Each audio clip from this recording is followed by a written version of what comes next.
all right, thank you. And thanks to everybody for coming to this session. At this point, it's morning here in Eastern Virginia, and I'm joined here in our School of Education's distance learning classroom by several of our students and staff who wanted to experience this unique opportunity to connect with you so far away. To help you to understand what you see. Every once in a while, when I look down like this, I'm looking at my slides. I'm trying to speak as much as I can directly to you to help us to connect as well as possible using this amazing technology. So I have to say that I am incredibly honored to have been asked to present this session at iEARN and Rota's conference, and especially on the occasion of the 25th anniversary of iEARN. You might not know this, but I'm one of your most ardent fans. I've been following iEARN's work since its inception in 1988.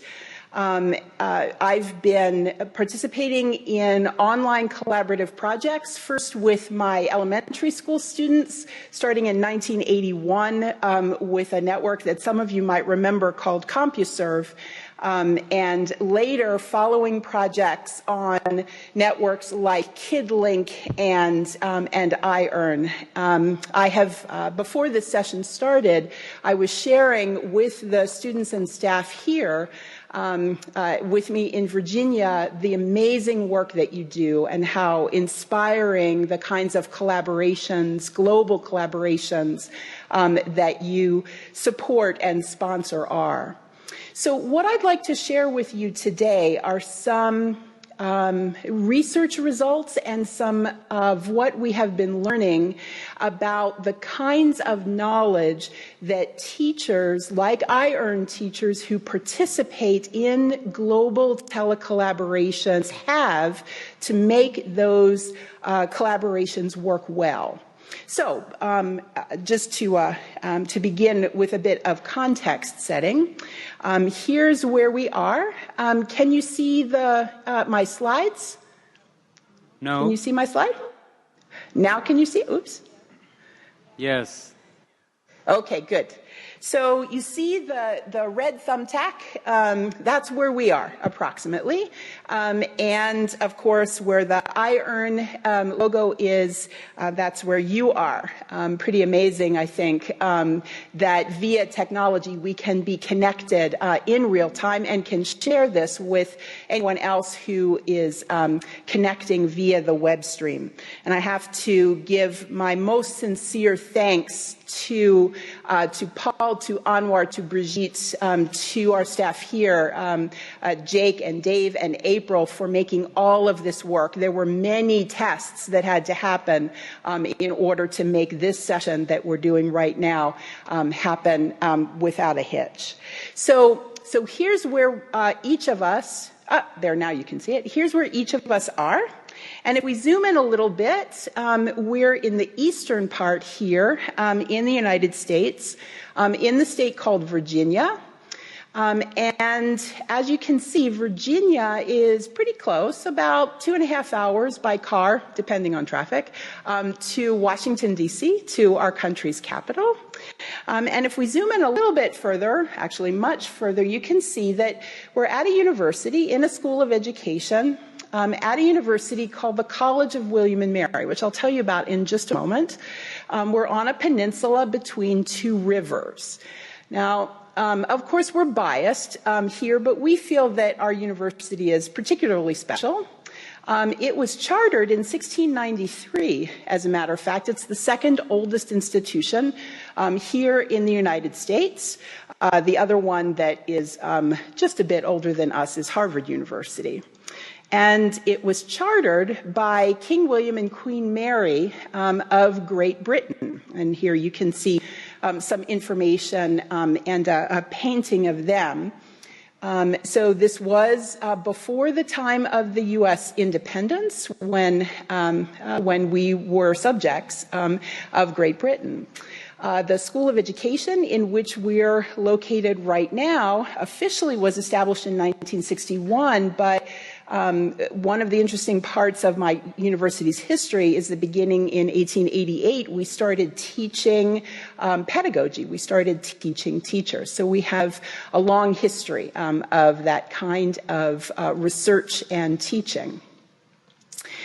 Now, that's a little bit of context. What I'd like to share with you first are some things that some colleagues and I learned quite a while ago about what iEARN teachers know, and a little bit later, what iEARN teachers learn as they participate in global telecollaborations.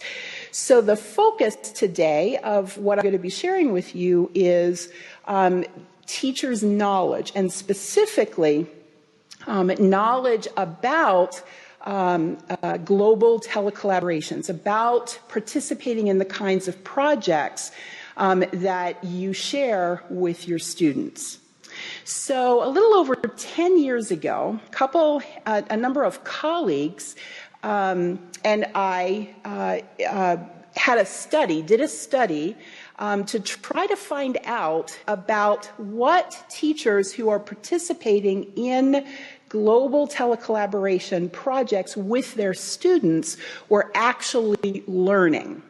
I think this particular quote says it well, that learning and teaching are actually very interconnected, that if you want to think about it, they're two sides of the same hand. So that as teachers, as we're teaching our students, and I'm sure you know this from your own experience every day in the classroom, we are actively learning.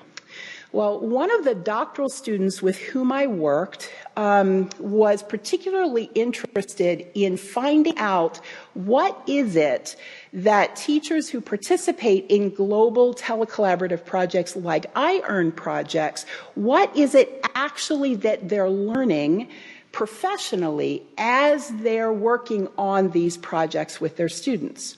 So this student, her name is Dr. Linda Abbott, she did a series of in-depth interviews and examined documents, artifacts of the collaborations with about a dozen teachers, about half of whom were iEARN teachers. So she wanted to find out in this very exploratory way, what is it actually that the teachers were learning?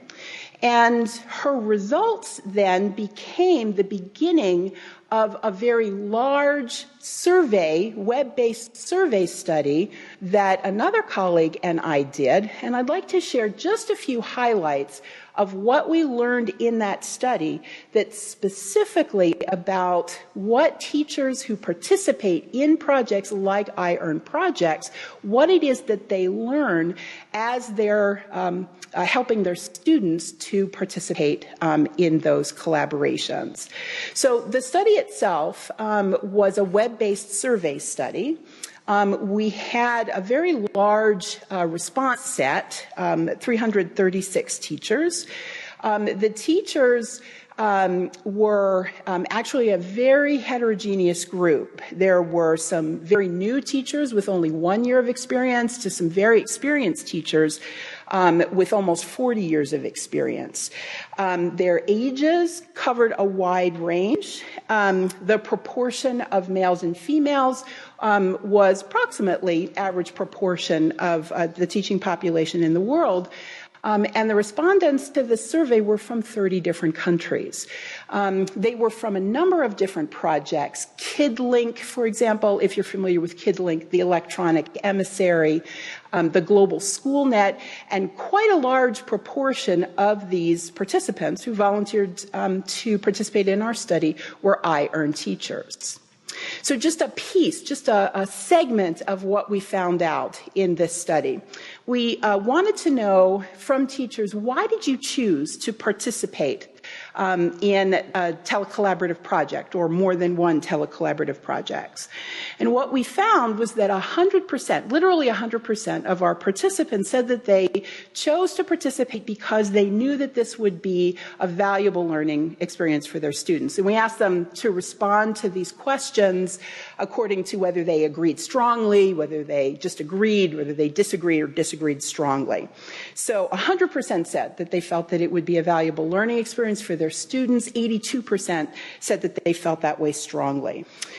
Interestingly, in this large group of telecollaborating teachers, more than half were actually seeking to learn professionally, in addition to offering this opportunity to their students. And little less than half were not consciously trying to learn professionally, but were doing it basically for the benefit of their students.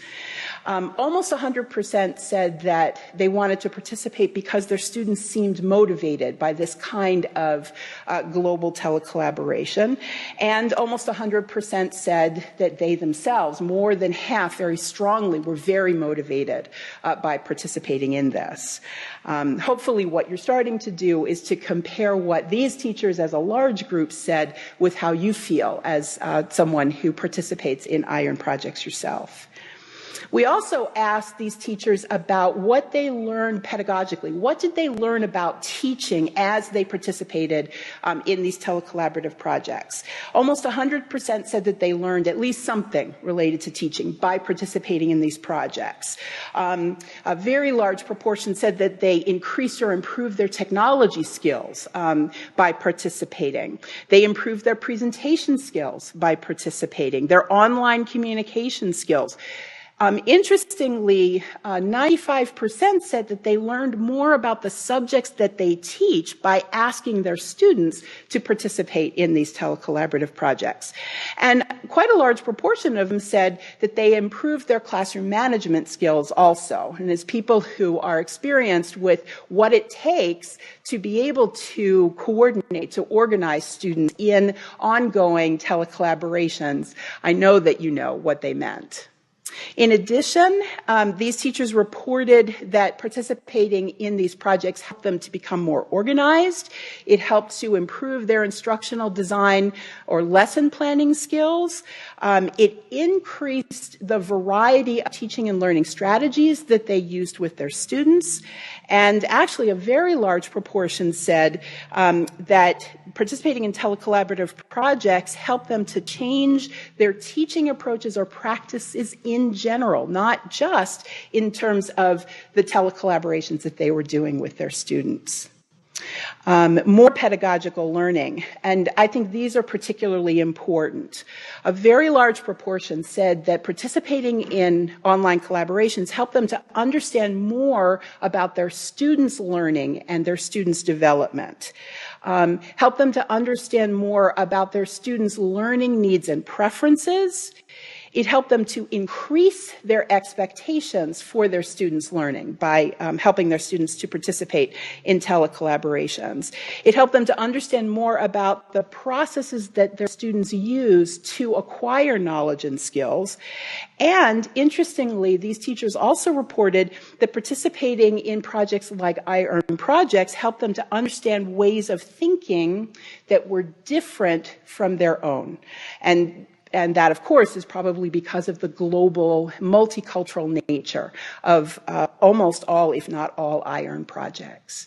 So there's very, very rich learning, clearly, that teachers report as they participate in collaborations. Certainly much benefit for students. And as far as our research, those two studies, first done by the doctoral student that I worked with, and then the study that we did on a larger scale to follow up, certainly lots of benefit not only for students' learning, but for teachers' professional learning. Well, currently, for about the last 7 years, educational technology researchers have started to examine more in depth the nature of the knowledge that teachers need to be able to integrate use of technologies well into their teaching. So telecollaboration is one general example of ways of integrating technologies into teaching. This particular area of research looks at all ways of integrating digital tools and resources into teaching, whether you're connecting globally, as in iEARN projects, or whether you're doing something locally, regionally, perhaps nationally. So there's a particular way of thinking about the knowledge that teachers need to be able to integrate technologies well into instruction that I'd like to review with you. And then I have some URLs, web addresses, where you can learn more that I'll put on the very last slide so that if you're interested in learning more, you have lots of resources to help you to do that. So what is the knowledge that teachers need to be able to integrate the use of digital tools and resources well into their students' curriculum-based learning? Well, the first type of knowledge that most people think about when they think about what we need to know as teachers to be able to use digital tools and resources well in our teaching is about the technology itself, right? So we need to know about the technology itself. Two researchers from Michigan State University, Punya Mishra and Matt Kaler, first created this. It's a theoretical construct that a lot of educational technology researchers, including myself and my colleagues, have been exploring since about 2005, 2006. So Mishra and Kaler really think about that knowledge that teachers need as having three basic parts that expand in a way that I'll explain. So the first kind of knowledge, obviously, if you're going to teach with digital tools and resources that we need is technological knowledge. Now, here's an interesting point about that. As I understand, the nature of the video conferencing connection won't let me show you this commercial, but perhaps you've seen it. It's been out for a few years. To give you an example of some of the mistakes, frankly, that we've made in focusing too much upon that one part of teachers' knowledge, that technology knowledge, we can use as an example a commercial. At the beginning of the commercial, there's a couple who is at an architectural firm. It's a very impressive architectural firm. And as they go in, they meet one of the head architects in this huge, beautiful hall. And as he takes them upstairs to his office, he motions to a series of pictures on the wall. These are all examples of projects that the architect's firm has done all over the world. Very impressive kinds of buildings. And they reach his office after this introduction. The couple sits across from the architect, and the architect says, "So now, what can I do for you?" And the couple, sitting across, looks at him, pauses, and then the woman pulls this out of her pocketbook. She says to the architect, "Design a house around this." And of course, this is an advertisement for a company that makes water faucets. Okay? So what's particularly intriguing about this commercial? Well, the ridiculousness of saying design a house around a faucet, right? But if you think about it, in many ways that many teachers have been asked to use digital tools and resources in their classrooms, we've been asked, actually, to design a lesson or project or a unit around this, around a digital tool like a computer, in this case, a laptop computer.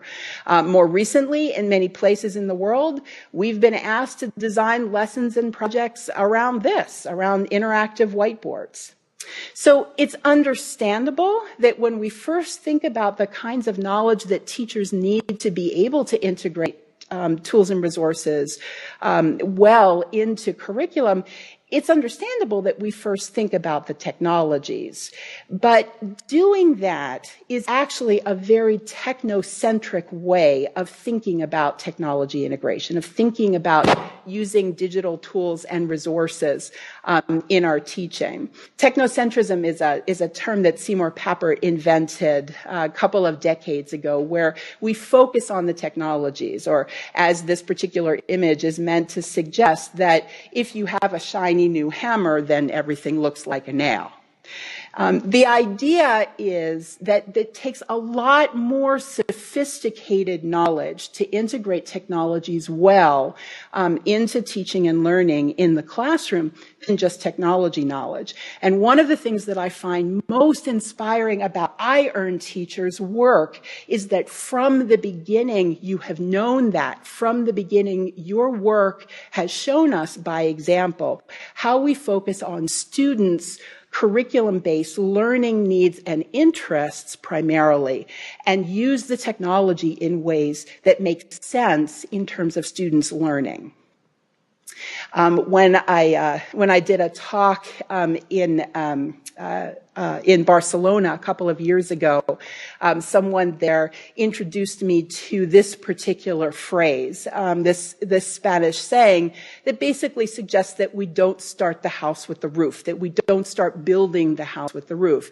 Well, similarly, with digital tools and resources, we need to begin with what it is that students need and want to learn, and figure how to involve technologies in that in ways that will best serve the students. So technology knowledge then is one type of knowledge that teachers need to be able to integrate technologies well. Another type of knowledge, Mishra and Kaler, their model tells us that teachers need, of course, is pedagogical knowledge, knowledge of how to teach.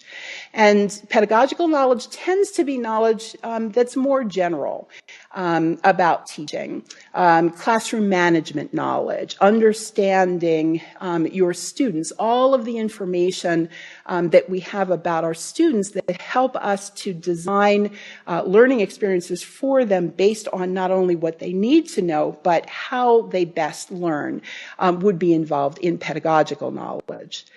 In addition to technology and pedagogy, teachers also need, obviously, content knowledge, knowledge of what it is that we're teaching, or knowledge of the curriculum.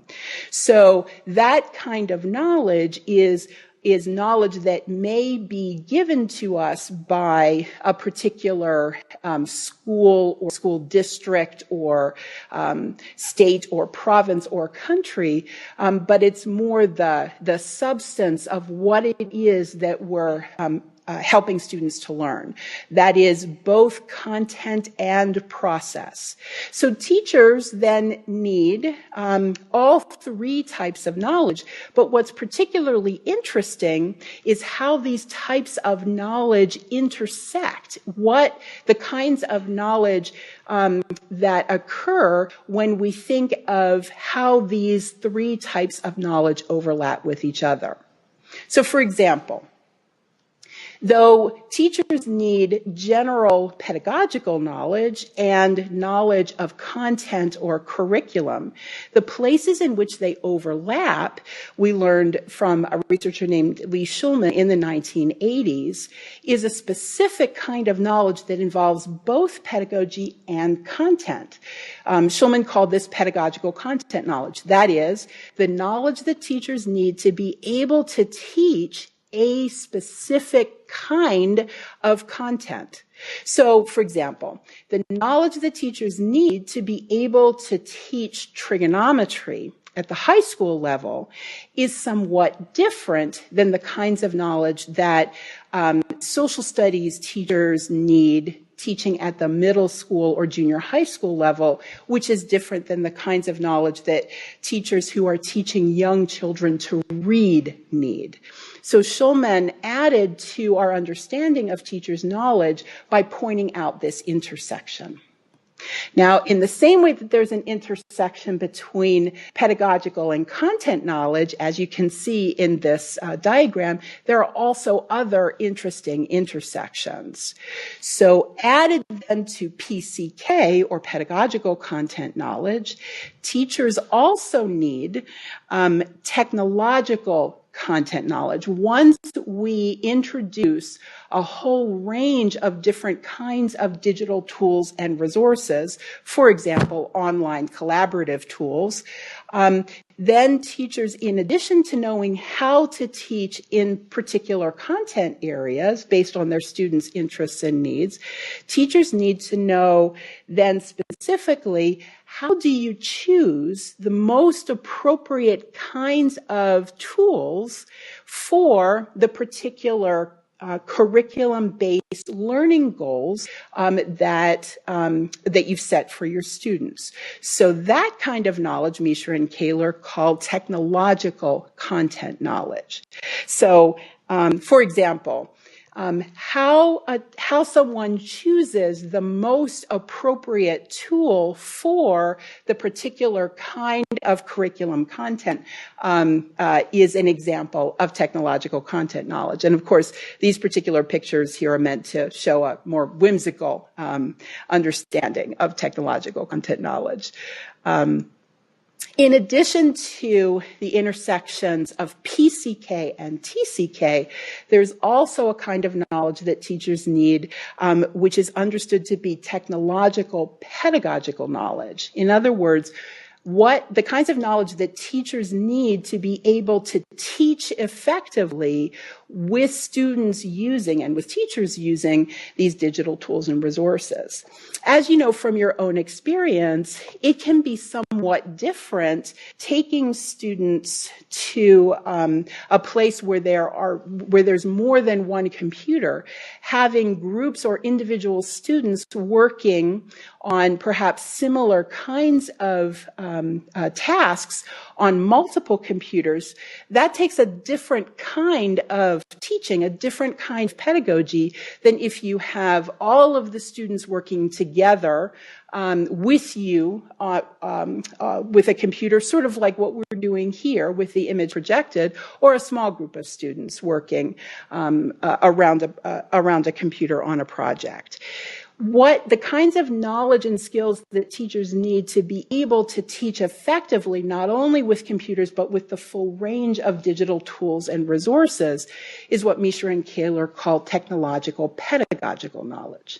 And as if that weren't complex enough, when you combine all of these together, what you have is TPACK, and this is what the conference committee asked me to share with you today.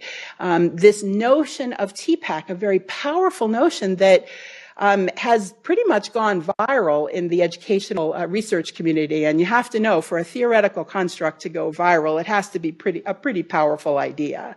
If you think about all of these kinds of knowledge that I just described all together and how they overlap and intersect with each other, all of that knowledge together that is interdependent, that shapes and influences all of the different parts, all that knowledge together is known as TPACK, or technology, pedagogy, and content knowledge. This is how we understand, at least at present, the knowledge that teachers need to be able to do, for example, what iEARN teachers do so well with telecollaborative projects. It actually is much more complicated, much more complex than I think any of us ever expected before we started thinking about it in this particular way.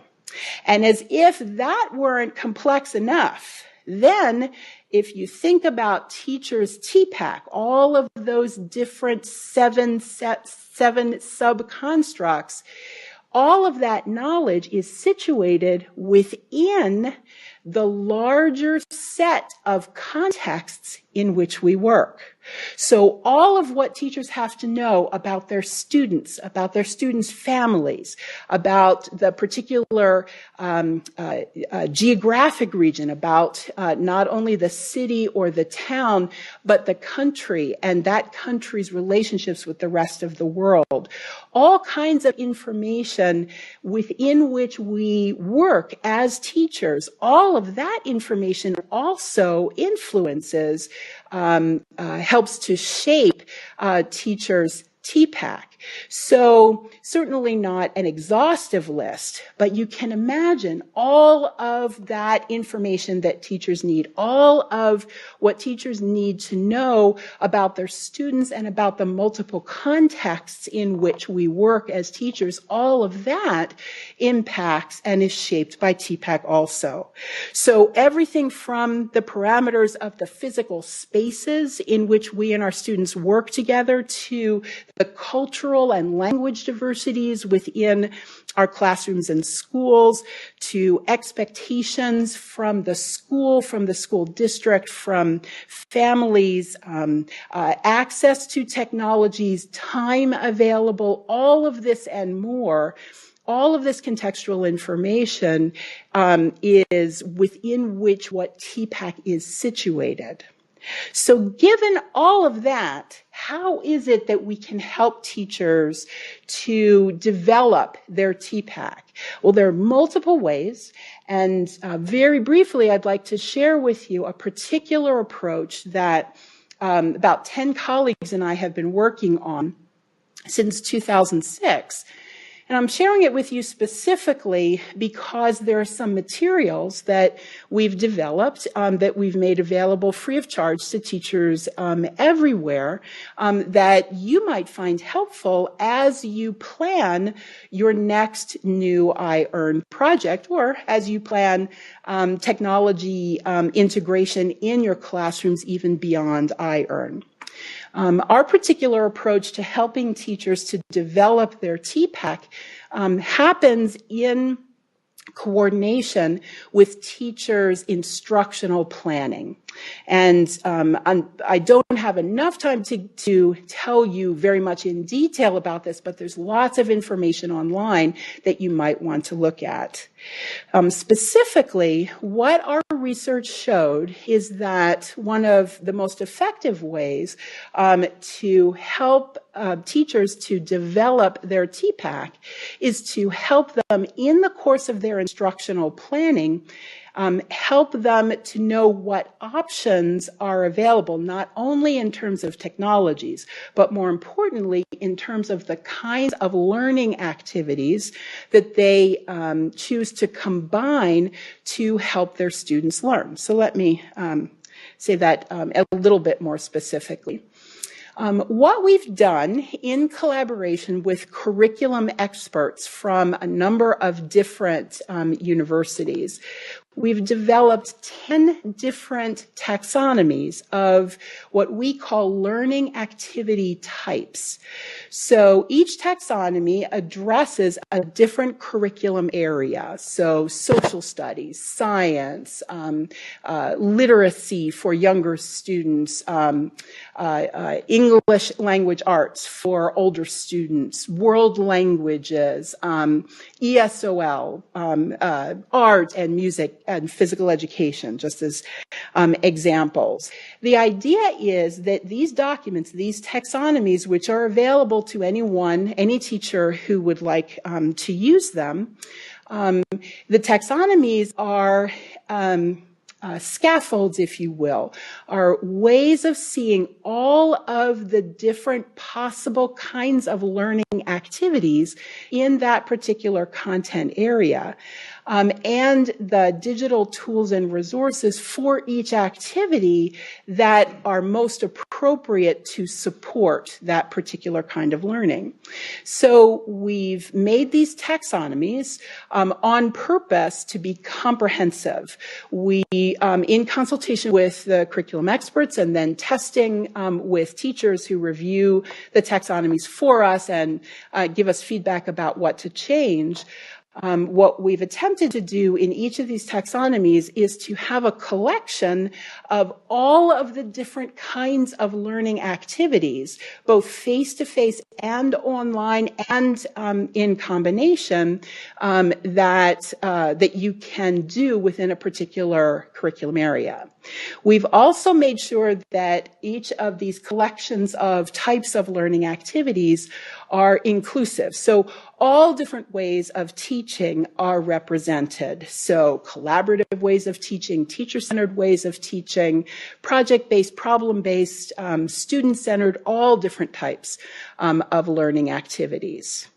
To give you an example, and here's the first place where you can see the URL if you're interested in looking at these taxonomies in more detail, and I'll have this up on the last slide also.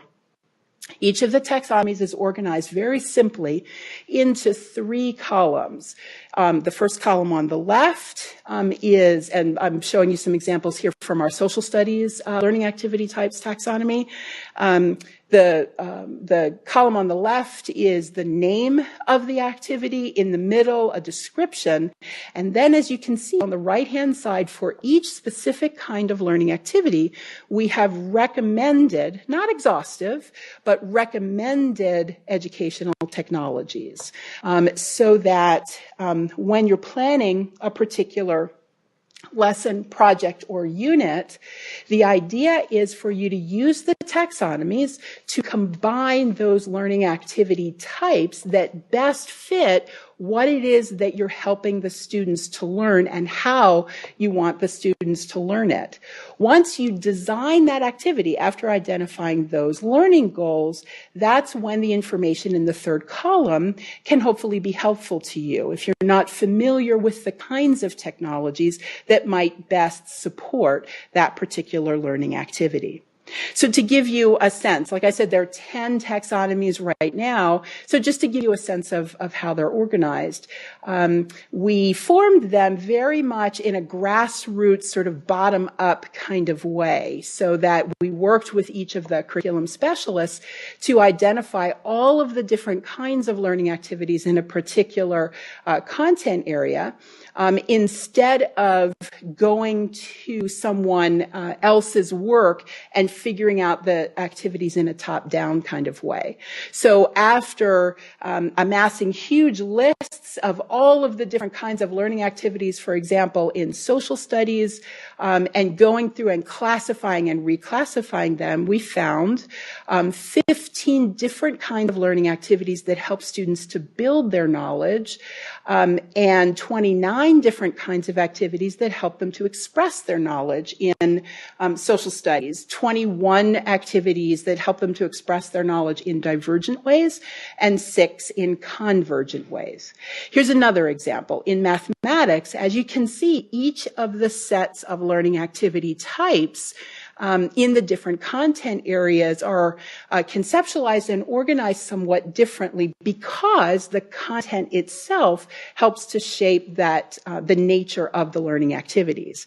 So in mathematics, we have a number of different subcategories of learning activities, 6 of which help students to consider, 3 of which help them to practice, 6 of which help them to interpret, etc., all the way down or up, I would say, in terms of higher level thinking, to 4 types of activities in math that help them to evaluate and 4 that help them to create. As you can see in world languages, it's a very different kind of taxonomy that's organized according to categories that are very familiar to many world language teachers: listening, speaking, writing, reading, and viewing. And the numbers that you see in the parentheses are the numbers of kinds of learning activities that are included in each of those categories. The idea, again, is that working with a particular taxonomy in a particular content area, or if you're doing an interdisciplinary project, working with the taxonomies in all of the content areas that combine to that interdisciplinary study, the idea is that once you as a teacher know, and perhaps this is with student input also, what it is that you'd like the students to learn and approximately how much time you have to work together on this lesson project or unit, you then use the taxonomies to choose the combination of learning activities that will help the students, as far as you know from your teacher's knowledge, to accomplish those learning goals. And then once you've selected those learning activities and sequenced them, the information in the third column in the taxonomies helps you to select those digital tools and resources that can best help you to support the students' learning. So it's that last column that I'd like to comment upon briefly. Hopefully you've noticed that this particular method that we've developed and shared with teachers now in many places in the world, and given this particular session at the conference in Qatar, now we have shared it with teachers in many more countries, I'm happy to say.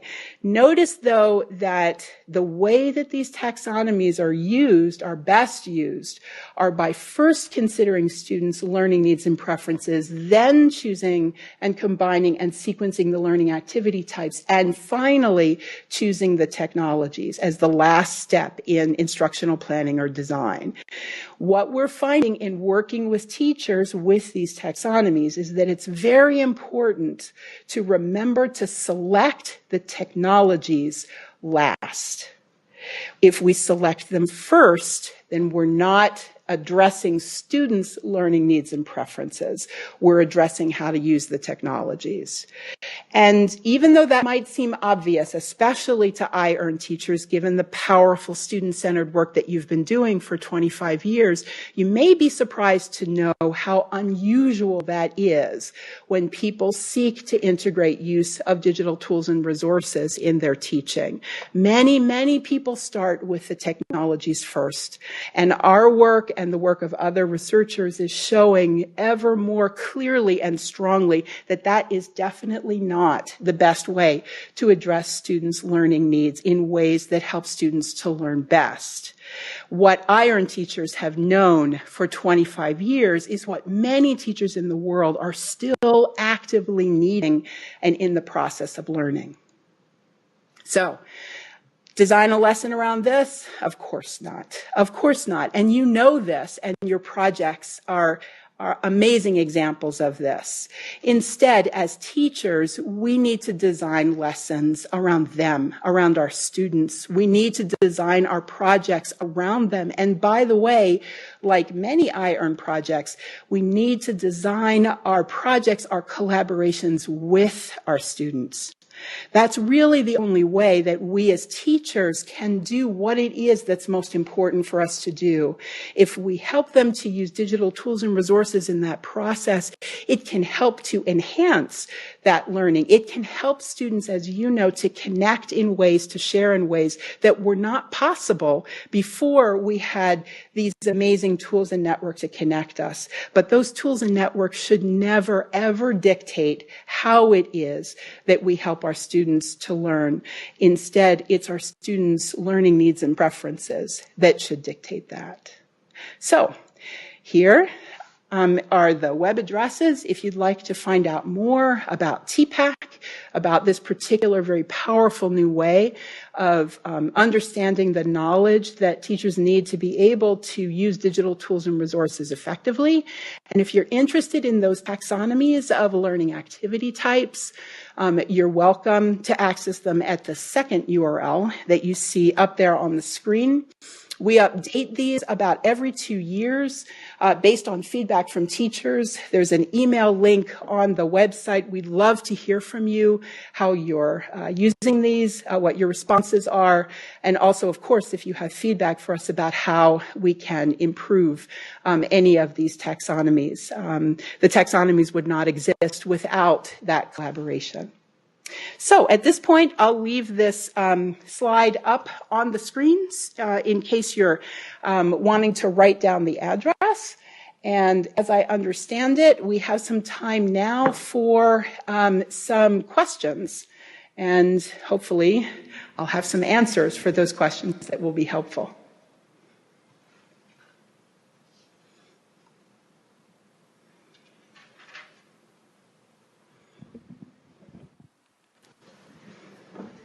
Is it on? Yeah. Hello, Judy. This is Doris. Hello. Hi, this is Doris Wu from Taiwan. And first of all, thank you for the very enlightening notes and knowledge from you. My question is that according to your survey, you said that you have done the website survey to 300 teachers. I'm wondering, do you have some kind of analysis on,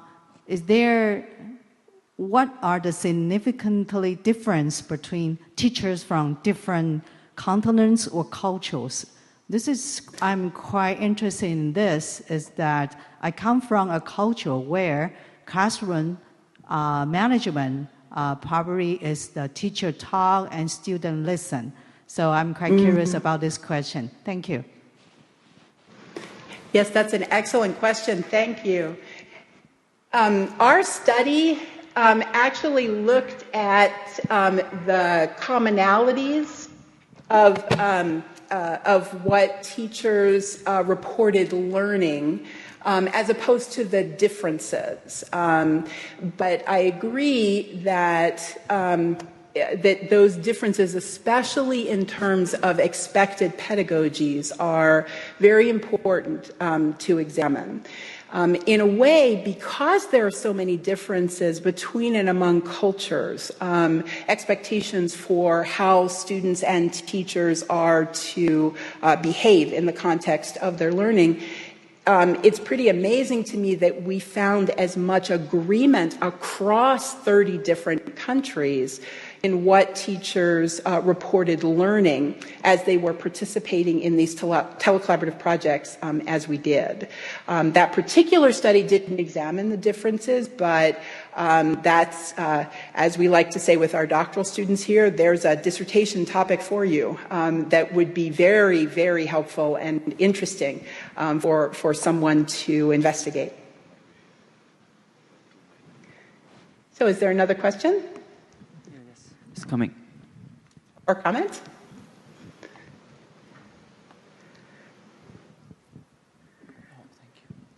Thank you. First, I would like to thank you for your brilliant presentation. It was really brilliant. Thank you. I'm one of the people, one of the teachers who have always believed that since students are now technology-wise, since they know so much about technology, they're born with it. It's like they're born with it. I've always believed that it would be great if we could design the lesson around the technology. And here, at the end of your talk, you said that you should design the lesson around the students, design the lesson around, okay, here's my question. Wouldn't it be good if we design the lesson around the technology as it helps students better understand the issues we're addressing in the lesson? Thank you. Let me see if I understand your question correctly.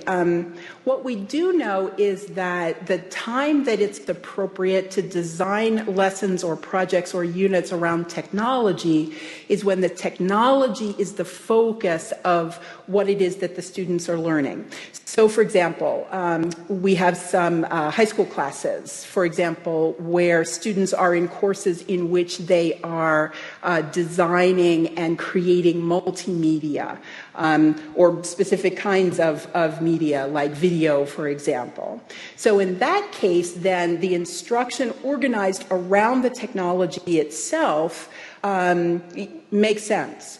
But in the general classroom, in which we as teachers are responsible for helping students to learn either in a variety of subjects in many elementary and perhaps middle level classrooms, or in specific, sorry, I keep knocking the microphone when I talk with my hands.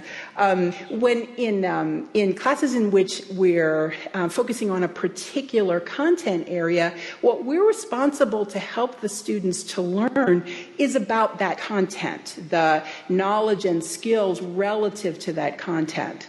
So, can they learn well in a very heavily technologically facilitated kind of lesson, project, or unit? Sure.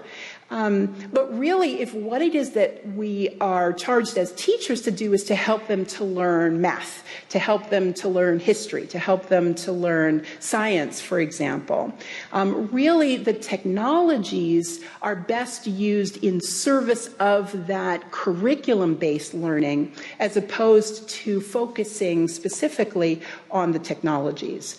The one part that researchers are pretty clear in their findings, the one exception to that is when the technology itself characterizes the curriculum. So a class in photography, for example, or a class in particular kinds of art that are dependent upon a particular set of digital tools. Again, it might be a relatively radical notion, but iEARN teachers are used to that for 25 years. Hello. Another question or comment? Hello, Harriet. My name is Rashid Olayemi from Nigeria. Please, I have a question on this. I can see you mentioned on the world languages when you are displaying on the screen that we have the listening, the speaking, writing, reading, and viewing. Basically, in content knowledge, we have this to be the language skills. It's just before, in the real sense, we have the listening, the speaking, and the writing and the reading. That is general. But I wanted to explain the viewing aspect of it. Could you? The viewing I'm sorry, aspect. I'm having a little. The speaking. Sorry. In language skills, we have this listening, we have the speaking, we have the writing and the reading, basically. But you now say we have the viewing. Which one is the viewing there? Please explain it. What is viewing? Oh, Viewing. Viewing, great. Sorry. I'm sorry. I couldn't understand with the microphone.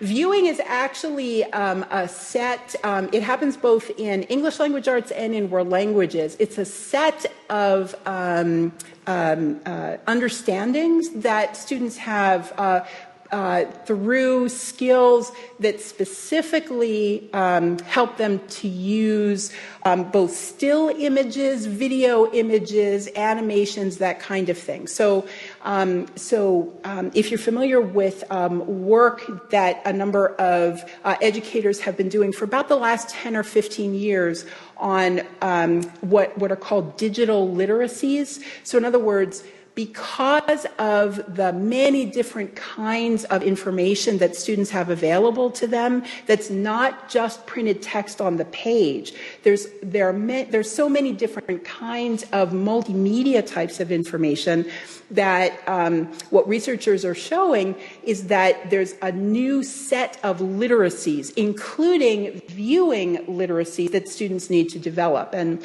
one aspect, for example, of viewing literacies is being able to ascertain the source and therefore the reliability of the information as it's presented in a multimedia format, just one of many types. So the reason that viewing is not as familiar is because that's a whole new set of literacies that have been made possible because of the kinds of digital tools and resources that are available now. And I hope I understood your question well enough to answer it well enough. Is there another comment or question? Yeah. Hello, my name is Natasha. I am from Ukraine. I think all schools in the world work to give knowledge for their students, and all teachers try to give as much quality of this knowledge as they can. On few slides, you show how different categories developed through learning activities. And my question is, did you ever compare the quality of knowledge of students who participated in project-based learning and those who are not participated? Is this different quality of knowledge? And if yes, then why? Thank you. Yes, good question, big question too. The research that I do specifically doesn't look at that, but there is quite a bit of research you might be interested to read in the kinds of competencies that students and awarenesses that students develop as they're working in project-based learning. Now, of course, it depends on the kinds of project-based learning that they're doing. To a certain extent, it depends on the subject, but the content, curriculum content, but in general, project-based learning tends to be much more authentic, so that what students learn is more applicable to the world outside of the classroom, to the rest of their lives. Project-based and problem-based learning can also help students to develop the kinds of problem-solving skills and awarenesses that are like the real world, sort of messy, or researchers call it ill-structured. Problem or project-based learning, depending on how it's designed, can also help students to develop much higher levels of critical thinking skills and skills to be able to apply what it is that they're learning in the classroom to real-world projects and problems, or authentic learning. If project-based learning is organized in a collaborative way, researchers have also documented that students learn those very important collaboration skills with those particular kinds of projects. I think that we have to be very careful about any generalizations we make, because what students learn, like with any lesson, project, or unit, what students learn in a particular way of teaching and learning is really going to be dependent upon what it is that they're doing. And that's one of the many reasons why our work really focuses on learning activities, because there are all different ways, as I'm sure you know, to do project-based learning and problem-based learning. So what students learn is going to be very much the end result of how their teachers design and help the students to engage in those activities, not so much the approach in general. These are such good questions, by the way. Do we have more? Yeah, hi, it's Marlene Akma from Lebanon, and you actually spoke about knowledge needed to integrate technology through TPACK. I would like to know your opinion about set softwares that are used to monitor student progress, and they are characterized by the curriculum, by the Common Core State Standards. How effective, and where do you feel that actually fits within the TPACK? Or you think it's just, I'd like to know your opinion about it, where it fits in. Yeah, that's a good question, and of course a very rich and complex one. Again, it depends on the software that's being used. There's a fair amount of software being used in at least North America right now that it basically consists of a very large database of different kinds of prompts given to students via computer, sometimes via a network. Some of these that are designed well can actually adapt as students respond to questions, can also adapt then based on that pattern of responses. It adapts then what's presented to students. In terms of teachers' TPACK, that's a particularly interesting question, because systems like that, and of course they're designed differently, they're implemented differently, they have different levels of quality as pretty much any software. The thing that's interesting about teachers' TPACK relative to that, though, is when there's a very large comprehensive system that you sort of plug students into, and the computer then figures out, the program, the software figures out what next to present and what to ask the students to think about, and then questions that it asks students to respond to. In a way, the TPACK needed for teachers to, if they give that to their students, is of a very different kind than what I was talking about today. And I suspect that was the part of the reason for your question. There's still an amount of TPACK that's needed. So within these particular systems, there are usually multiple modules, and so teachers have to know enough within those systems about what it is that their students need to learn, how their students best learn, to be able to select those modules, perhaps individualized for different students.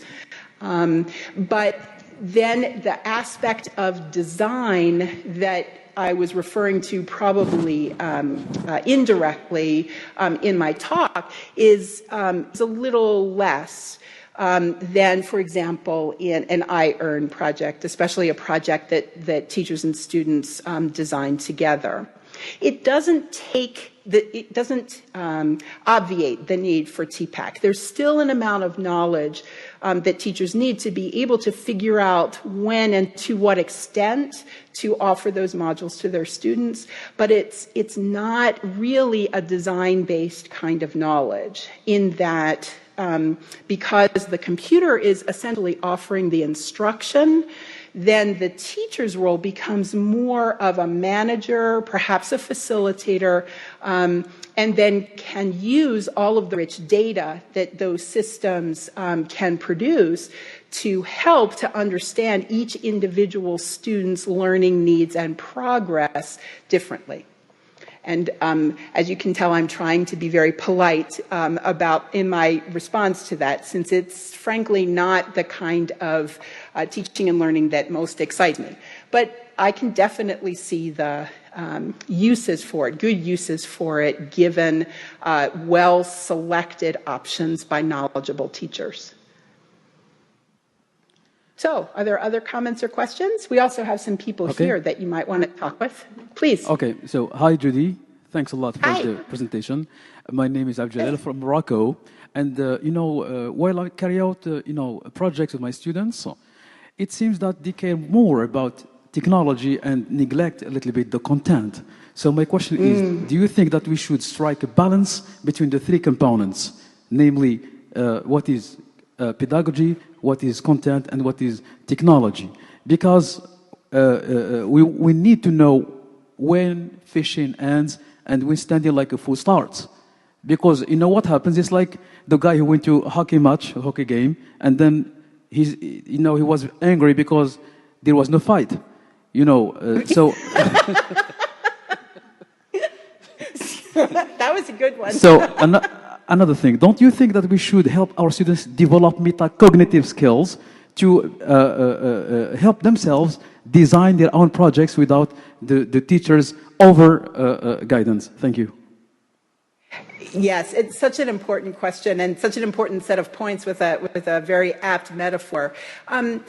I have to say that, that I feel very passionately about that. But I also understand, referring back to Doris's question in the very beginning of this Q&A session, that there are very different cultures, not only different national cultures and local and regional cultures, but different cultures reflected in our classrooms and in our schools. And so in those places in which teachers are comfortable and schools are open to teachers assisting students developing especially those kinds of collaborations, of course. There are amazingly rich opportunities. But part of what we understand also from our work with TPACK, and this is with teachers' knowledge in general, is that it really depends on what it is that the students most need and want to learn. I'll never forget one of the teachers that I worked with in my in the previous place that I lived when I lived in Austin, Texas, was a very devoted project-based, problem-based teacher, a real sincere constructivist, if you want to think about it that way. And yet he was a social studies teacher. And yet he would tell the story of how he had all of these wonderful collaborative projects that his students had helped to design that they would be engaged in. And at times, as his students were working on projects, they would come to him and say, Mr. Beeler, would you please give us a lecture on this particular topic in history? And at first he thought that he had failed in some way because he believed so strongly in students working collaboratively, designing and monitoring their learning with him assisting on the side. So he thought that them asking for a lecture on a particular topic was in some way an indication that he wasn't doing what he needed to do as a teacher. And yet what he learned from his students and what he shared with us, with the other teachers working along with him, was that in many ways when his students asked for a particular short lecture on a particular topic, they had figured out that they needed that information, and they needed that information in as efficient a way as possible, a way that helped them to connect so that they could ask questions and make comments. But they had figured out that not all of their learning needed to be project-based and collaborative, that their learning really needed to be as varied as their own purposes and preferences for learning. And I share that story because I think it contains a very powerful lesson for all of us as teachers. We can get, probably as a result of our own education, honestly, we can get a bit overzealous at times. I know I certainly can, about particular ways in which we want our students to learn, when actually what we should be doing, and that's one of the things that our taxonomies try to help people to do, is to know all of the possible ways that we can frame particular learning activities for our students and combine them based on what it is that we're helping them to learn, how it is that the students teach us that they best learn, and overall how it is that we can best work on all of that together. Hi, Judy. My name is Hello. Barry Kramer, and I'm from the United States. As I was doing my doctoral research, I read many of your articles and have read much of your research. Person. Yes, I even have a copy of your virtual architecture book. So that's how. That's a collector's edition now. That's as I understand. That's true. So currently, what I do is I coordinate iEARN's Global Learning Circles project. And part of my doctoral research was in this area in terms of the different expectations that teachers have in different regions of the world for doing telecollaboration. And I found that indeed there are differences. Very much in North America, teachers tend to be very content and very standards-based in their approach. Whereas in other parts of the world, the global education aspect seems to be very important. And sometimes this causes a great deal of conflicts in designing successful international telecollaborations. It's one of the problems I think we deal with most often. I know you've written a lot about this, and I'm wondering if you have any suggestions or advice to the participants and things that really we need to focus in or should be looking at when trying to design successful international telecollaborations.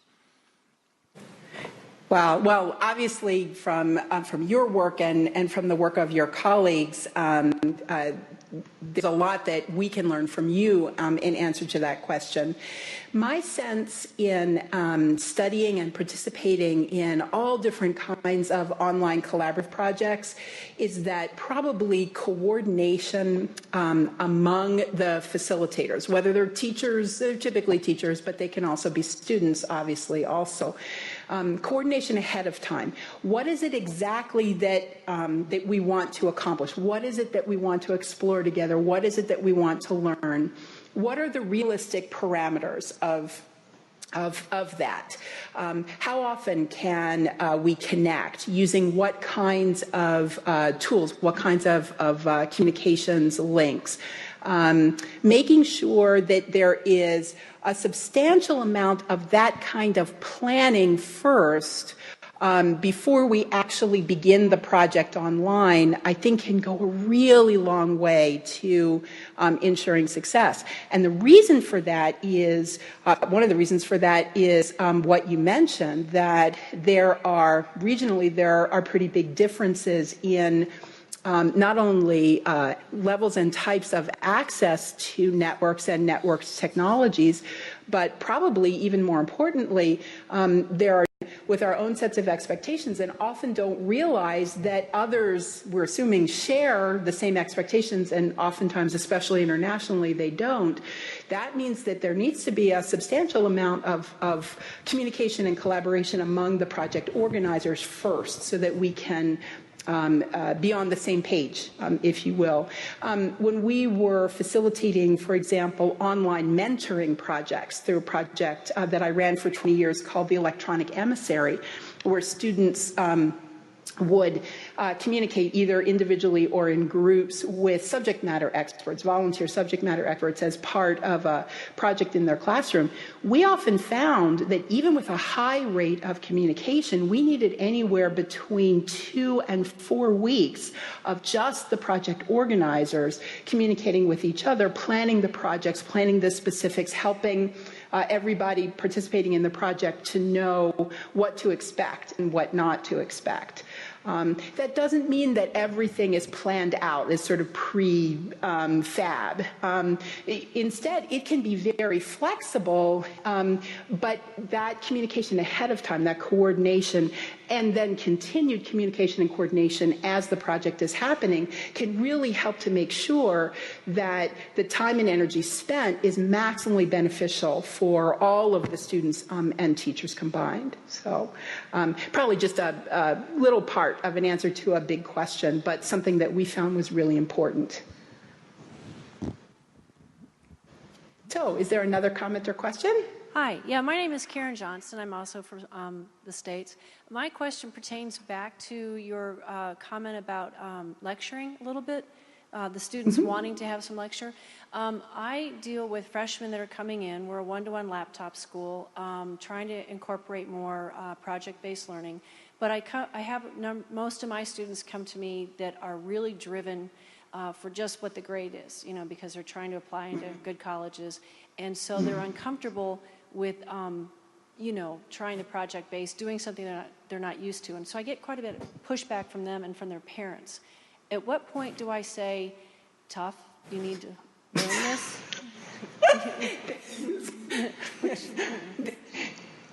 So, to a large extent, that's probably dependent upon the character that you're playing as a teacher. So to a certain extent, that's a personal choice. I have to say that in the same way that we know that we're responsible to teach students content and skills related to the curriculum, obviously we're also responsible to teach them to learn in ways that perhaps they're not used to, that that we know are important for them to develop. So, for example, when I was a 6th grade teacher, students came to me after having sat in rows and learned basically in that way. Their teachers were passionate, they cared about them immensely, but they weren't used to working collaboratively at all. And so frankly, while we were exploring the curriculum in 6th grade, I was bit by bit over the course of the year helping them with specific activities to develop their collaborative learning skills. And sure, I mean, there's going to be pushback. It's, as we all know with teachers, it's somewhat the same and somewhat different with every group.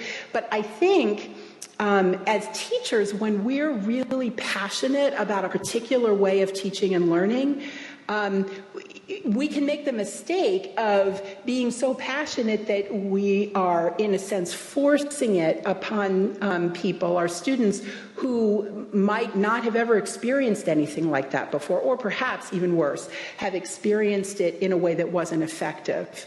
And so in the same way that I think that we're responsible bit by bit for helping the students, to learn within the curriculum, we can also very consciously plan in a developmental way for their learning, bit by bit, of how to learn. And in places, like what Barry was saying just a moment ago, in places in the world where content imagined in a particular way is emphasized so strongly, such as in North America, that can be a pretty slow and determined and patient process. Again, part of our role as teachers is to figure out within the limited amount of time that we have and the resources that we have available, what is it that is most important? And if what we decide, as I expect most, if not all, iEARN teachers have decided that collaboration, true collaboration within the classroom and across classrooms is important, then it's worth putting that amount of time and effort and careful thought in the sequencing of learning activities to get them used to it. My suspicion is that because students, no matter how much they push back, that because students do very much benefit from and enjoy connecting with other students like themselves in other places in the world, that at least hopefully it won't be as hard to sell once they're more comfortable with that kind of learning. And perhaps that's overly optimistic, but I do think that it's an important set of goals for us to have process-wise for our students. So. Hello, my name is Sofia. I'm from Belarus, and thank you very much for your nice presentation. I haven't question, but maybe more reflection about what you think and what you do, because in Belarus we very much work on this way, and we understand that from all knowledge, very important is this part, what is context. We use the education for sustainable development. We use context of sustainable development idea in school. This content needs on change students' activity. We say egg, study, teach. But chicken, sorry.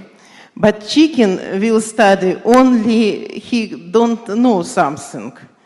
Even we say about sustainable development idea, we say situation when teachers don't know something about it, and they need study with students for new idea, new philosophy, new vision, and this idea can change all situation in school, on different situation in country too. Sorry for my English.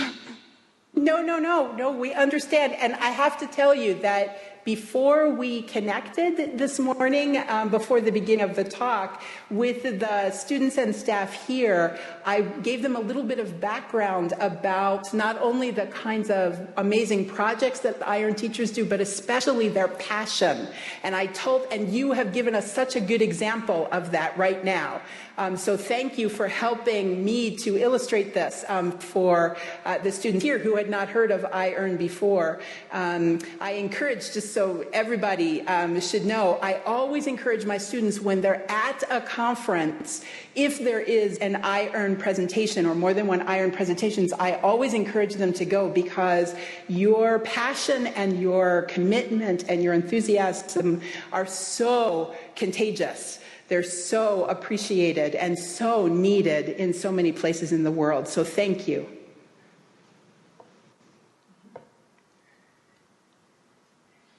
So, other questions or comments? We also have some people here that I warned them they do have to communicate with you, even though they might be shy. Go on, Judie. So, other questions or comments? You can go on with any comments or questions you would have in the room, or we can finish whenever you want. Okay, so if there are other people I can't see, I can see people, but I can't see if anybody is waiting to ask a question. I'm happy to, or make a comment, I'm happy to address that. on our side, I think there's one more question here, which... Okay. Hi, Judy. My name is Kristen Brown. I'm from the United States.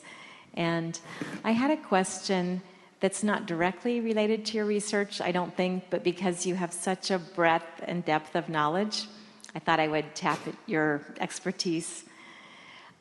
At the heart of iEARN... Now you're setting up a lot of expectations right now, you know. So. At the heart of iEARN is youth making a difference, youth empowerment, and youth voice. We're very interested in hearing ideas, strategies, and resources or research in bringing in student interests into teaching and learning. We have and I'm asking this for a very specific reason. We, in iEARN, have a project template that we ask anyone, youth or teachers, who want to propose a collaborative project to fill out and to pass by a project assistance committee.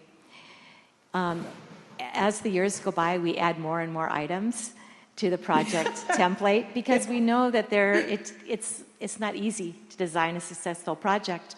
And in fact, the idea you shared with Barry about the amount of talk that needs to go into planning among teachers or students before, that's now one of our questions. You have to have your team ready, having had that talk before the project gets proposed. So yesterday at our round table, we decided that we think there needs to be a new element in the template, which really, because students look at iEARN projects sometimes and say, that looks a lot like a teacher designed it, we want to have projects that really reflect student interest and voice and to have teachers build that more into their discussions before a project gets proposed. So at this point, we're just brainstorming, and we thought we'd invite you to brainstorm with us. Sorry for the long question. No, that's okay. So please tell me, how can I help with that? I think it's a wonderful idea. Are you looking for scaffolds to help teachers do that? Help me understand, please. Because we work with teachers in so many different educational systems and contexts, sometimes in school, sometimes out of school, so many countries, we'd like to have a place where we can provide maybe a list of resources, really key examples, some really compelling examples with different age groups, or if you happen to know, we know of some already, but if you happen to have some favorites, we'd love to include them on the list. Okay. So obviously the Collaboration Center, iEARN's Collaboration Center, is a wonderful set of examples. For folks interested in exploring collaborative projects, online projects done by other organizations, I would very highly recommend KidLink, KIDLINK. It's just kidlink.org, O-R-G.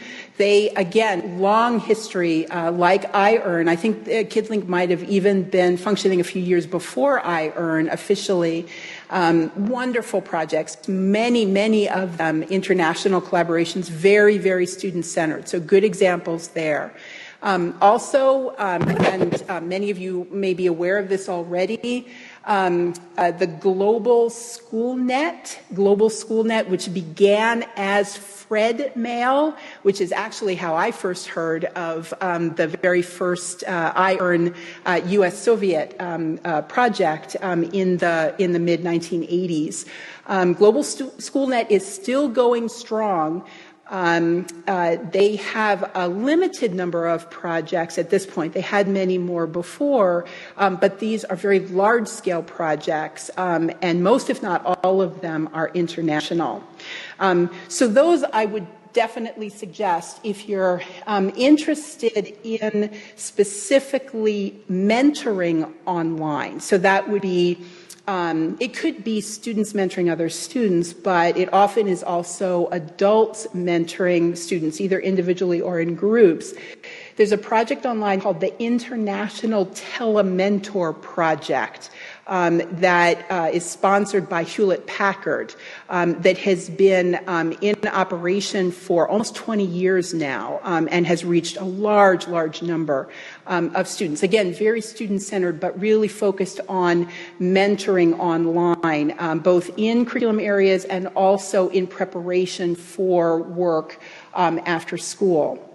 Of course, this next recommendation is biased, and so please take it in that light, but the learning activities taxonomies that we created for teachers don't necessarily have to be used only by teachers. I mean, there are taxonomies of all the different kinds of learning activities in each content area. There is absolutely no reason why those taxonomies couldn't be used by students to get ideas for how to structure a particular learning project or unit, especially because many of the students, if not most, have not actually studied pedagogy, so they might not be aware from their own experience of all of the different kinds of learning activities that are available. And frankly, I would be so excited if groups of students were to test the taxonomies to see whether they actually help students who want to develop and implement projects that are student designed, to see if they would assist them in the ways that they've assisted teachers. So I hope I've responded to your question in a helpful way. And let me just ask, are there any other questions or comments that have come up while Kristen and I have been talking? I think we are done in the room, Judie, so Okay. What would you like to do now? Wrap up? So let me just ask, there are some of our students and staff here in our distance learning classroom to see where they have questions, since they shared with me before we began the session that this is the first time that they had learned about iEARN. So let me just ask them if they have any questions or comments for the teachers there that you'd like them to respond to. And just as a reminder, Jake, when they want to speak, they just have to press the button on the mic in front of them. So please, somebody want to talk to the teachers there? Please. So please, and introduce yourself first and hold. There you go. Hi, my name is Bettina Staud. I'm actually a teacher here in Williamsburg, but also a doctoral student here at William and Mary. And thank you so much for all your great questions. And I have to admit, I had no clue about iEARN. I feel really embarrassed about this. And I'm so excited to learn about all the things that you're doing. And thank you, Dr. Harris, for the presentation. It was great. My question to all of you who've been doing that for a long time, how do you assess that when you do a collaborative project all across the globe? And there are differences. Some nations work more content-driven and others, I'm German, I can relate to the more project-based approach. Do you collaborate in developing a rubric? How do you assess the learning? If you could share that, that would be great. Thank you. That's a great question. Good. So please, someone like to answer? Like several people, if you'd like to. How do you assess the learning? Yeah, I have somebody here. Good. Oh, she doesn't have an answer. I don't have an Judie, I'm Diane Midness, and I have followed you as long as you followed iEARN. So I, too, have a copy of Virtual Architecture, and I have shared it with teachers here in workshops that we've done in the past. But the nature of iEARN's projects they are so easily developed and morphed by each classroom that participates in them. We teach the teachers to set their goals and their their objectives they want from the students, and then work backwards. So each teacher comes up with their own sets of rubrics. We have some of them that they've shared, but it's in the U.S. It's going to be content and skill-based type assessment. That is one area we need to work on, and I wish we had some of our participants, people are getting ready to go to dinner, so they're leaving. But we had a pre-workshop with the Buck Institute of Education, so the teachers were there. And that's one question I want to get from them is what have they come up with from assessment? Because we've often discussed, we do have one rubric that was put together by an international group many years ago. Did the students collaborate? Did they communicate? And things like that, but it didn't get into content area. Okay, thank you. So are there some examples? Sorry, can I add something? Okay, so basically, while talking about project-based learning, we are talking about both about the process and the final product. In this, so in this way, we'll have to deal with two kinds of assessment. Formative assessment and summative assessment. Now, for a formative assessment, there are 4 areas that we should take care of. Creativity, critical thinking, communication, and the 4th one is collaboration. Okay, collaboration. And collaboration, okay? And of course, these are the 21st century skills that the students have to deal with. Thank you. Thank you. Someone asked if we had examples. We have a outdated, going to be worked on multimedia guide, a new guide coming out soon, but there is a section in it that has some examples of student assessments and teacher assessments. So it's a very long address. The best way I can tell you is to go to iEARN.org, click on the professional development section, and in one of those links there you'll find the multimedia guide, or if you just Google the iEARN multimedia guide, you should find it. But there are, in the assess segment, there are some examples. Perfect. You know, just as a comment, if what we're asking students to learn is curriculum based, but through a collaborative project, then the ways in which we assess their learning typically, even if they're not doing a collaborative project, would also work. It probably isn't enough, so that we need something that helps to assess the collaborative part of it, but certainly those other assessments that we would use that are content-based could be used also. So, yes, somebody else have a question or an example? I have an example, Judie. Yes, please. Hello, Judie. Thank you very much for your nice conference. I think we have benefited greatly from it. I'm Patricia from Brasilia, Brazil. And I'm a language teacher, and most of us who are here right now teach English at our language school, public language school. In the language school, we've got one of the items that is assessed for the students is project work. So they have to end the semester with a project, and many times their projects have been iEARN projects. And as all the skills have to be assessed, we assess them in listening, speaking, and reading and writing, as usual. We had not thought about the viewing until you just presented it right now to us. So this is something new for us also.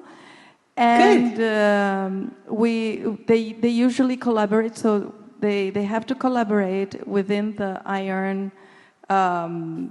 platform, and then afterwards they have to speak about this in class and present their collaboration projects to the students in the class. So this way they will be assessed also in their speaking, in speaking also. So this is what we have in Brazil. Thank you very much. Thank you. Thank you. And so, another? Yes. Hi, thank you for very interactive and interesting presentation. I'm Firuz Barotov from iEARN Tajikistan. We start iEARN activity in Tajikistan from 2011, like we can say just 1 year, because it was the end of 2011. And what we do for how we help to our teachers to collaborate in international community. First, as you know that most of teachers at schools, they are not so young, and using new technology, it's also new for them. And it's we are organizing face-to-face workshop, and during whole 3 days we're teaching them everything like project-based. For example, our program was school journalism project, and at the same time we teach them how to write news, journalism skills, but at the same time we give very big attention to using iEARN platform, teachers forum, youth forum, world youth news, because we would like to take our teachers from our country to international community, to be in a contact with the international colleagues, to have a chance to change experience. And as you know that it's important to start collaboration inside country. And we are working with 3 cities in Tajikistan: Sarban, Dushanbe, and Kurgantube. And we are organizing Skype meetings for between each schools, between cities. And students and teachers, they shared opinions. They talked about knowledge. They shared information between each other. And second, we always reminded them to be active in Teachers Forum and Youth Forum and World Youth News, like this. Thank you. Thank you. That's very helpful information. So let me ask whether anyone here in Virginia has a question. So Keisha, so you need to press the button and hold it down. Hello, everyone. My name is Keisha, and I'm a doctoral student here at the College of William & Mary, and also a world language teacher for students in grades 1 through 6 in gifted education. And as a world language teacher, we're always looking for ways to enhance cultural competency in our students, so I'm really excited to learn about iEARN and hopefully get involved. But I have a twofold question. First, how do you differentiate projects for students of varied abilities, for example, gifted and high ability students? And do you find that student creativity and innovation are enhanced by the collaborative nature of the projects? Wow, thank you. So answers to Keisha's twofold question. Yes, we have somebody. Good.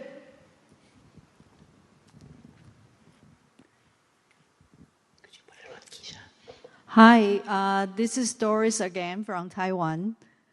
Yes, I just like to share my experience in as an English teacher in Taiwan.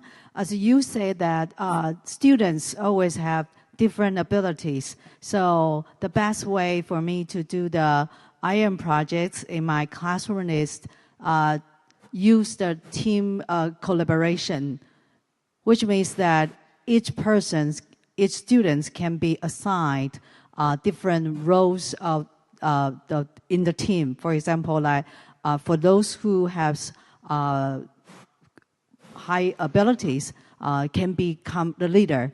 And some of them, maybe they are not very good at language. However, they are still, everybody has the multi-intelligence.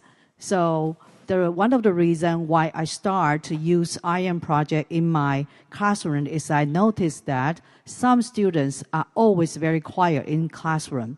Maybe they did not have very high or good performers in language. However, when I started to use the iEARN project, for example, like the holiday card exchange or one day in the life, these are very simple and also very easy way for students to look at their life in different ways.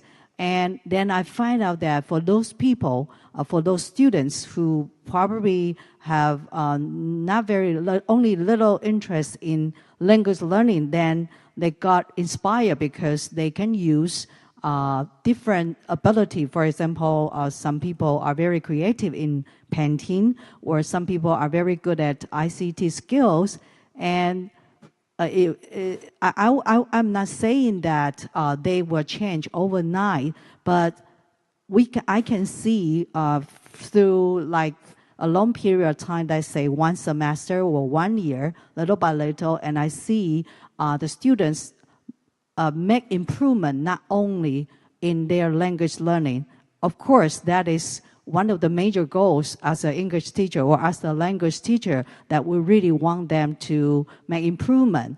And surprisingly to me is that they not only get improved in their language, but also they improve their problem-solving skills or their interpersonal relationship. So this is what I would like to say, is that actually every student has his unique ability and his features and characteristics. And I think it is the teacher that we need to try to use the useful or informative ways like the technology as a tool to help them to find themselves, the really uniqueness in themselves. That's my answer. Thank you. Thank you. So, Keisha, do you want to ask the second question, just to see if anyone wants to answer? Do you find that student creativity and innovation are enhanced by the collaborative nature of the projects? We have a number of researchers here who are particularly interested in the development of creativity. So I'm very curious to hear what you as iEARN teachers respond to that question. Okay, I have someone. Thanks. Hello, my name's Bronwyn Joyce. I'm a grade 5-6 teacher from Australia. For the first part of the question, in my class I have a range of student ability ranging from learning abilities quite low through to students that are quite gifted in my classroom. Through the iEARN projects, we've found ways that these students can find their own unique way, backing up what Doris was saying. There is students with so much creativity, so the technology has enabled their content knowledge to share that creativity through digital media, but also through the learning they're doing in the classroom. So through literacy, through maths, they're then being able to use those in the project base to explore the nature of creativity through the projects. So they can use a blog, they can use the iEARN forums, sometimes just to share their thinking, create student voice. So sometimes it's not just the creativity of the digital technology, but it's the creativity of them finding a voice in themselves that they can share their thinking and their learning and celebrate. So the lowest student, it might only be a simple sentence that they post, but that sentence can mean so much. It could be the gifted student that explores the higher level thinking that allows them to engage others in their collaborative projects. So I find the creativity is able to be enhanced in all student learning through the iEARN projects. Thank you. Good, thank you. That's me, by the way. I'm so sorry about the quality of the camera. It's not that easy as I thought. So. No, but we can hear you perfectly, and that's perhaps even more important. Yeah, I focused more on the audio for that, obviously. Yeah, yeah. You look like. So. All right. Well, I think Judie, unless you have some more people who want to ask questions on your side, let me see. We will see. Okay, April, do you have a question? No, I thought you did. Paige, do you have a question? Okay, we have one more question, and we really appreciate people staying. We know it's past time that we said that you would go to dinner, but we do have one more question, please, Paige. We also have somebody here who has a question, but. Oh, okay. So 2 more. Okay. Hello, my name is Paige, and I am a doctoral student here at the College of William and Mary. In the United States, and with a lot of the teachers that I work with in schools right now, and as a former teacher, we often have to balance the standards that we have to teach in our districts and in our states with being creative as teachers and engaging the students in really good learning experiences. And I'm excited about iEARN because it seems to make that bridge happen very seamlessly. But I'm curious as to how you all as teachers are able to not only make that bridge between standards and good learning with your students, but also how you justify it, if you have to justify it, to your administrators or your colleagues who aren't as convinced that it'll work. Good question. So, anyone want to answer that? Yes, we have somebody to answer, and then we'll have a question on our side. Good. I'll make it brief because most of the experts in the classroom are gone, but I've spent the last year working with teachers to align their project work. So they would write a project plan about what their students were going to do, and they had to align it to the curriculum. They had to be specific about what standards they were meeting, and then we worked together to align it to the Common Core state standards. And so we do have these posted on the BIE project page, our projects with a lot of other projects that are aligned. So they do it. In iEARN, when somebody presents a project, we always have them say what curriculum areas they're doing. And in our professional development, in our online courses, in our face-to-face workshops, when teachers are working on plans for implementing projects in their classroom, that's always one of the first questions they do have to answer is, how does this align to your curriculum? So we found that it does it seamlessly. Oh, well, Barry's here. Barry can speak to it excellently. Yeah, I can give you a few examples. As I said before, I coordinate iEARN's Global Learning Circles project, but in truth, my full-time job is I'm a fifth grade teacher. And I use the iEARN projects, and particularly learning circles, with my students every year. I engage in at least 2 or 3 or sometimes even more. One of the things that I particularly like to use is learning circles is primarily at its core literary project. So I often use learning circles to actually teach different forms of writing. And so that gets, everything that I'm actually going to use that project for is based somewhere within the local curriculum. And of course, anything that's in that local curriculum has to be based on whatever state standards. In my particular case, it's the state of New Jersey. And the interesting thing about it, and what makes it so exciting, is the fact that when I'm teaching different forms of writing, I don't always really know exactly what specific topics students might be writing about. But I know because of the nature of the projects, the general scope or the general type of writing forms. And what's so really unique and motivating is the fact is that teachers from other schools or other parts of the world actually provide some of the content or some of the things that the students will actually be producing. So because of that, because of the nature of the standards, we can actually design projects, and we can design things which meet our local needs, but actually involve the collaboration from other schools. And that's what makes it interesting, and that's what keeps the students excited. Thank you. Thanks. So is there another response? Or I think, Paul, you said there's another question? Hello, Judie. Thank you for your presentation. I'm Su Hong from iEARN China. This is our group from China. So let me try to speak my thinking in English. If not very expressed well, please help me, and we can discuss more. And I'd like to answer your question about the question before the last question. So about the students' creativity. And I think the 3 ways of iEARN projects can improve students' creativity. That is, the first is, for example, we did the program of Adobe User Voices. This program's slogan is "Create with a Purpose."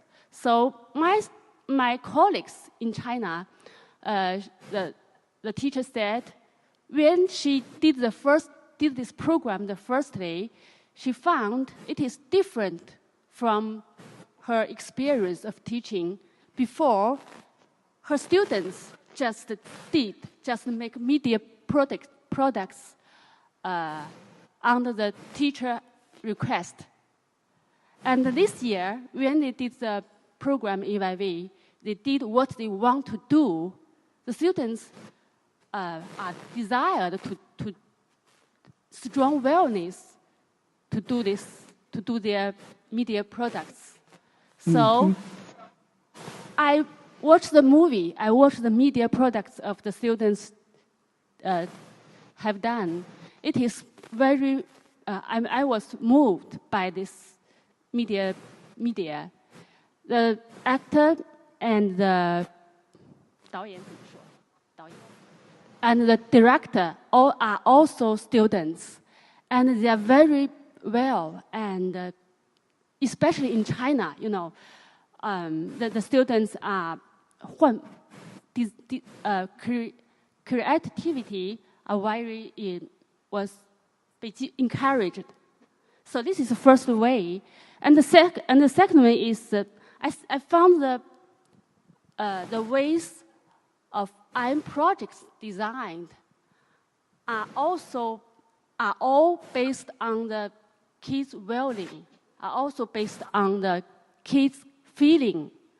So this is like the students' desire to show themselves.